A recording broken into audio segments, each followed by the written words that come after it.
বাংলাদেশে শরিয়ার আইন প্রতিষ্ঠা করতে পারে, ইনশাআল্লাহ বাংলাদেশে যদি শরিয়ার আইন প্রতিষ্ঠা হয়ে যায় আর একটা চোর থাকবে না, একজন ধর্ষক থাকবে না, একজন চাঁদাবাজ এই বাংলার জমিনে থাকতে পারবে না।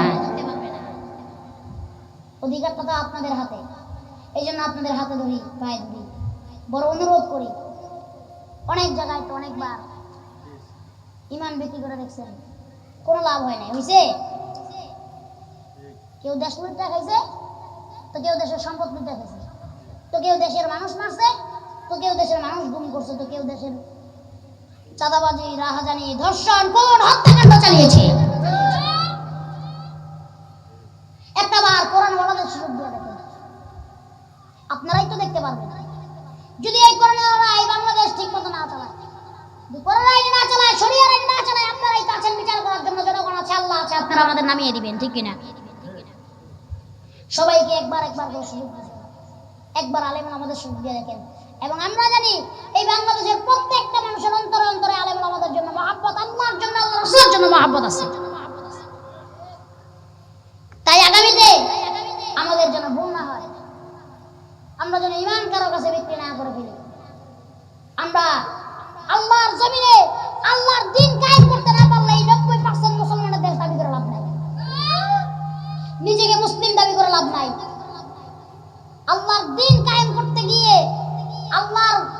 আল্লাহর ময়দানে আল্লাহর কোরআন কায়েম করতে গিয়ে যদি আপনার আবার মৃত্যু হয়, যে মৃত্যুদের প্রস্তুত আছেন কারা কারা আছেন, হাত ধরুন, আল্লাহু আকবার।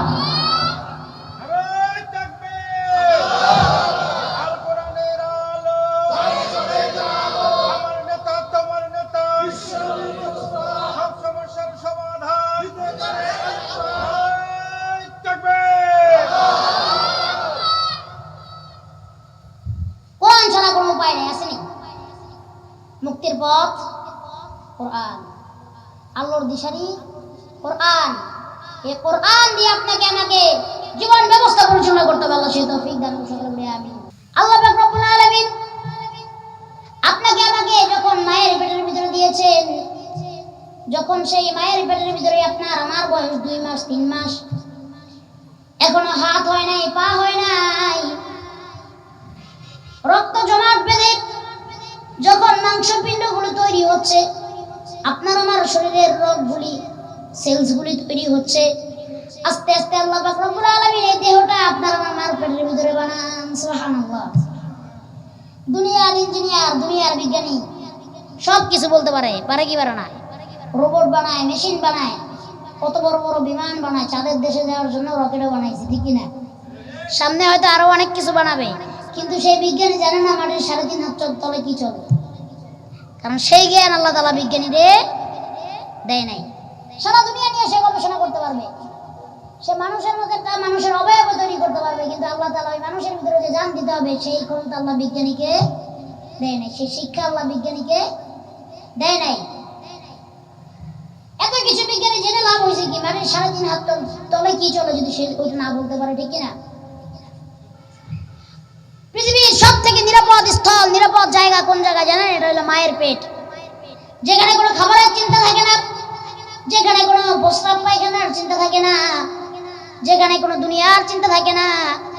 যখন আপনাকে আমাকে আল্লাহ পাক রব্বুল আলামিন আস্তে আস্তে আমাদের মাংসপিণ্ড দিয়ে আমাদের শরীরটা বানাচ্ছে, যখন আল্লাহ পাক রব্বুল আলামিন আপনার আমার মাথাটা বানায়, আল্লাহ পাক রব্বুল আলামিন ওই মায়ের পেটের ভিতরে রূহ দান করে দেন। সুবহানাল্লাহ। আল্লাহ তাআলা বলেন, বান্দা তোমার তো মায়ের পেটের ভিতরে নিরাপদ স্থানে রাখলাম, এখন তো তোমার খাওয়ার ব্যবস্থা করতে হবে, ঠিক কিনা? আল্লাহ পাক রব্বুল আলামিন মায়ের নারীর সাথে সন্তানের নারীর একটা সংযোগ করে দিয়েছে, যেখান দিয়ে মা যা খায় সন্তানের পেটে তা পৌঁছে যায়। সুবহানাল্লাহ বললেন না? ওইখানে কোনো অসুখ হয় না, কোনো রোগ হয় না। আল্লাহ কি সুন্দর করে আপনাকে আমাকে বানাচ্ছেন। আর যে জনম দুঃখিনী মা আপনাকে আমাকে গর্ভে ধারণ করেন, সেই মা জানে গর্ভে ধারণ করার কষ্ট কতটুকু, ঠিক কিনা? দুনিয়াতে যখন আপনার আমার আসার সময় হয়ে গেল, 10 মাস 10 দিন হয়ে গেল, আপনি আমি ওই মায়ের পেটের ভিতরে একটা লাথি মেরে দুনিয়াতে চলে আসি, ঠিক কিনা? আরে কত কষ্ট জন্ম দেওয়ার সময়, একটা সন্তান জন্ম দেওয়ার সময় কত কষ্ট। এটা একমাত্র যেই মা আপনাকে আমাকে জন্ম দিয়েছে সেই মা ছাড়া এই দুনিয়ার আর কেউ জানে না। আজকে আফসোস, এই সমাজে এমনও ছেলেরা আছে যারা মায়ের কথা শুনে না, বাপের কথা শুনে না। আছে না নাই?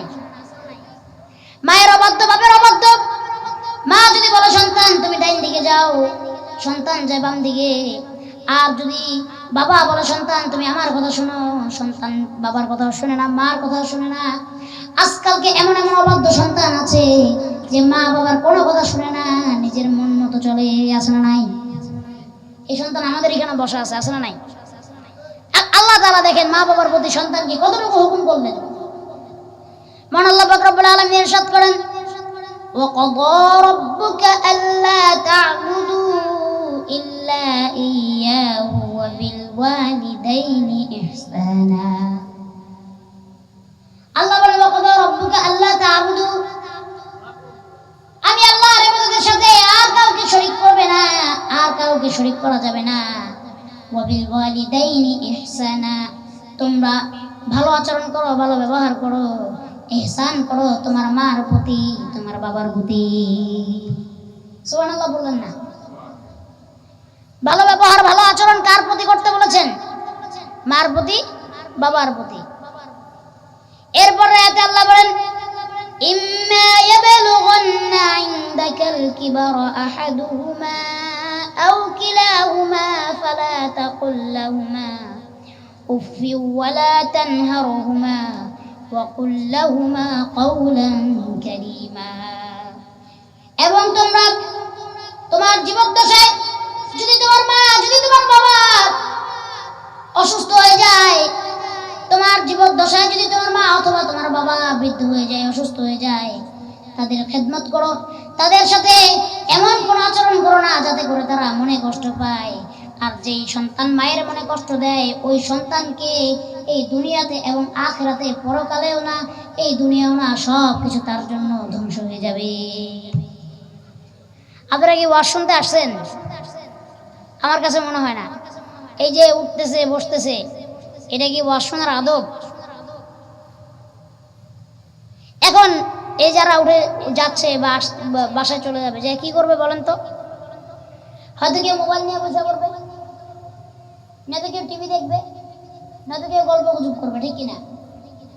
আর কিছু কিছু লোকজন এখান থেকে উঠে ডাইনে বামে গেছে বিড়ি খাইতে। আছে না নাই? আবার কিছু গেছে গাঁজা খেতে। আমি কথাগুলো বলতে চাইছিলাম না। এখানে কি আমি কোনো বানানো কথা বলতেছি? বলেন, এখানে কি আমি আমার পরিবারের কথা আপনাকে বলতেছি? আমার পার্সোনাল কথা আপনাকে বলতেছি? এই যে কথাগুলি বললাম, এই কথাগুলি কার? আল্লাহর কোরআনের কথা, রাসূলুল্লাহ সাল্লাল্লাহু আলাইহি ওয়াসাল্লামের হাদিসের কথা। তাহলে এই যে আপনি উঠলেন চলে গেলেন, এখন যে আপনি কি করবেন? সারা রাত মোবাইল টিপবেন, আর এই যে যুবক যারা আছে এরা যে মোবাইলে গার্লফ্রেন্ডের মেসেজ দিবে, কইব তুমি কই আছো? কত রিয়া আছে ডাইনে ভাবে যে দেখবো দোকানগুলো আছে, তারপরে কোনো মুরব্বী একটা বেনসন সিগারেট দেন, খায়া লই, ঠিক না? আপনার 1000 রাত্র মোবাইল টিপার থেকে, সিগারেট খাওয়ার থেকে, গাঞ্জা খাওয়ার থেকে, কারোর সাথে আড্ডা মারার থেকে 1 ঘন্টা কোরআনের কথা শোনা অনেক উত্তম, ঠিক কিনা? আর আপনারা কি কোনোভাবে বোবা হয়ে গেলেন? কথাও তো বলেন না জিজ্ঞেস করলে। কি বলবো বলেন? যুব সমাজ আস্তে আস্তে ধ্বংসের পথে চলে যাচ্ছে, ঠিক কিনা? আমি আসার পরে আমাকে ভাইরা এই বিষয়টা অবগত করছে।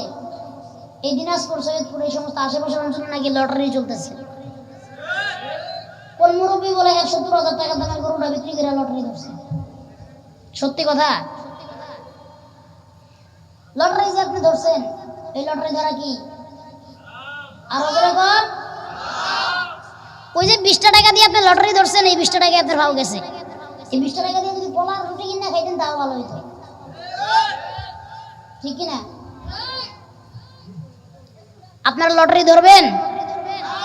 জোরে বলেন, লটারি ধরবেন? যারা লটারি টিকিট কিনছেন, যেইখানে লটারি চলে সেইখানে লটারি আলাদা দরকার পড়লে মাইরা হইলো সেই টাকা নিয়ে আসবেন কালকে যায়। বুঝে আসছে?